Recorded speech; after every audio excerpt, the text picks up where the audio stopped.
I always mention that the problem with real estate that's across the fence from you is that you want it, it's worth it, but it never comes up when you're well positioned, right? Whenever there's funds available, there's no deals, and whenever there's deals, there's no funds available. And it's always, real estate has always been a timing issue.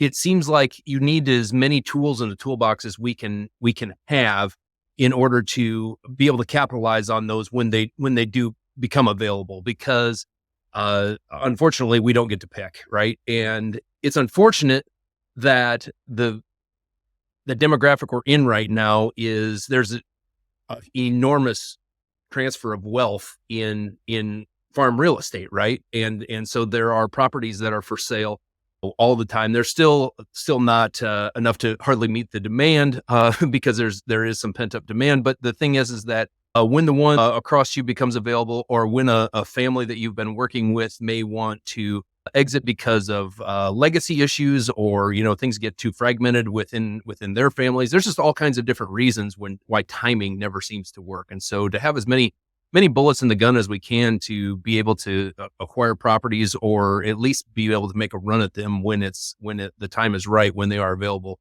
I mean, we just have to do that. And there's more and more, this is becoming a bigger and bigger problem, not a smaller and smaller problem, because of the demographic. Well, I think it might be good to frame up exactly what Fractal is doing. And so my understanding is, if a farmer is out there, they have some land, they want to acquire more land, what they're going to do is allow an outside investor to come in and take an equity stake in some of their own land to free up some cash so that they can buy more. Am I on the right track there? And maybe fill in some of the gaps on what you're doing.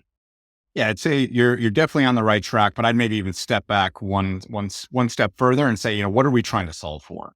And that's really just a farmer need for equity capital. A lot of great ag banks out there, but if you look at farming, it's more expensive to do today than at any point in the past. And you look at input costs rising, equipment, and of course land. And it means that even great, well-capitalized operations often need capital, and the bank can only take you so far. And so what we're trying to do is fill that gap today. And we do so by co-investing in land, like you described, Tim, alongside farmers. And when you say, the banks are great, but there's still this extra need, can you help us understand that a little bit better? Where does what a bank is willing to do end, and where Fractal might step in begin? Yes. I mean, if you look at, the great folks at places like Farmer Mac or Farm Credit, they'll typically lend 40 to 60% of the value of a field, which means you have to bring out, the other 40 to 60% yourself in cash. And, we know that operating margins in farming have typically been steady to slightly declining. And so, it's an industry that's capital intensive. You don't have a ton of cash that's being generated. And so either you have to kind of sit there and wait to accrue enough cash to go do the next deal while, maybe a great deal across the road is coming by. Or you can use someone like Fractal to help fill that gap while maintaining control of your operation, at least in the case of working with us. Right. And have you experienced that before, where some property adjacent to you came available and you weren't able to acquire it for some reason? Absolutely. And those are always the ones that are quote unquote the best deal as well. Anybody can pay too much for a property, but the best deals will come up when you are either the most strapped for cash, or that I don't have other resources, other maybe investment folks that I've worked with in the past, or again, there's just not money when there's real estate, or real estate when there's money. And so, that's happened before. And unfortunately, I'm like, man, I chased 10 deals to find one as good as the one I had to pass up. That doesn't make you feel good. Right. And you had to pass it up because of the upfront cost for the down payment to match that kind of 40 to 60% Ben was talking about with the banks. Is that right? Correct.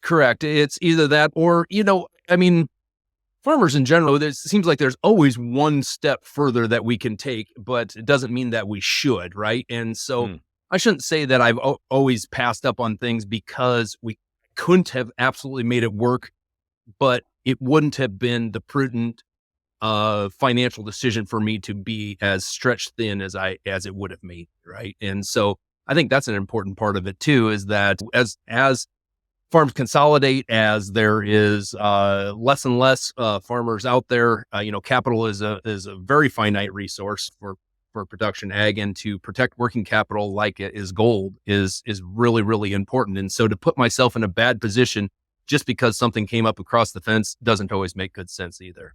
Sometimes Right. the best deals are the ones you let pass that cost too much. The ones that really suck to pass on are the ones that didn't cost too much, but you had to pass because it would have put you in a bad financial situation. Yeah, and you have no idea if that land will ever come up for sale again in your lifetime, right? Never. It never will if it's across the fence or even just in a good proximity, right? The ones that are the closest are you just as well plan on that it's a once in a generation opportunity. What Yeah, is in Iowa? It's farmland comes for a given piece of farmland comes for sale on average every 65 years. Yeah. Wow. Yeah. I believe that.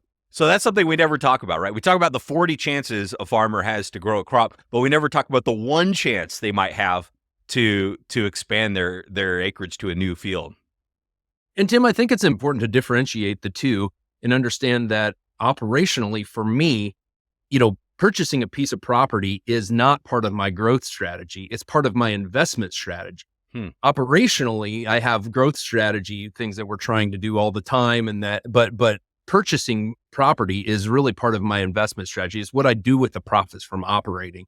And I think that gets confused sometimes.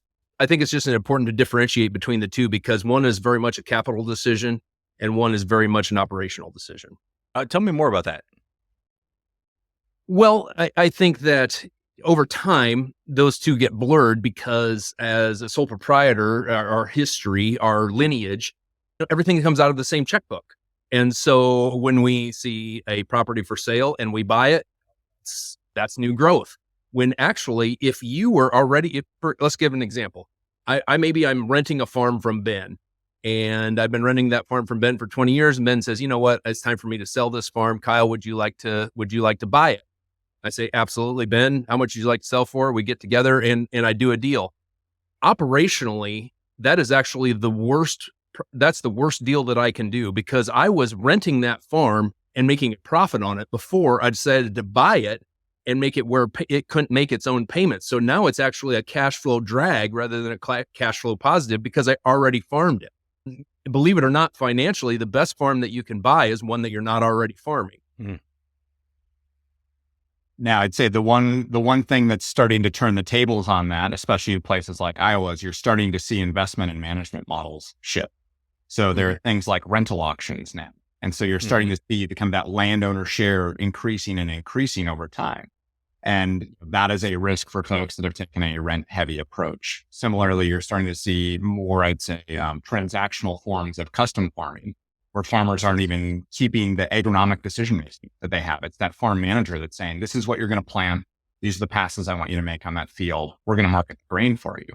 And so I think there's this juxtaposition where Kyle's model is absolutely correct. And like we certainly encourage folks to expand at what's right to their overall business strategy across the board. But sometimes not having security on that asset can be a massive threat to that same legacy that Kyle was talking about, not wanting to stretch yourself. So imagine any other business where you could lose 5, 10, 15% of your operating base, your revenues, just at the drop of a hat because somebody passes away in the next generation, doesn't want to be a farm owning landlord anymore. Yeah. Like that is a massive risk to the family farm.